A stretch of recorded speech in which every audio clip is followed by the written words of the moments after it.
I'm Andy Sokol, Vehicle Systems Engineer in NASA's Launch Services Program, and I'm outside KSC, taking you inside KSC. The twin solid rocket boosters that will power the Space Launch System rocket, or SLS, on the Artemis I mission are now fully assembled. The process began in November 2020.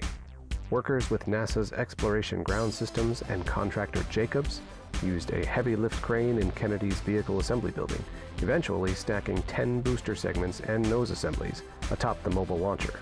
Artemis I will test the Orion spacecraft and SLS rocket as an integrated system ahead of crewed flights to the moon under the Artemis program. NASA and Boeing are working to decide a new target launch date for Orbital Flight Test-2.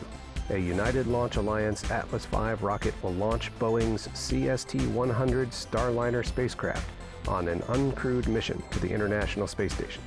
Some of the factors involved in the evaluation include winter storms that affected Houston, Texas, the recent replacement of avionics boxes, the volume of analysis needed before the flight, and the schedule of vehicles slated to visit the station. The flight will pave the way for astronauts to fly to the station aboard Starliner under NASA's Commercial Crew Program.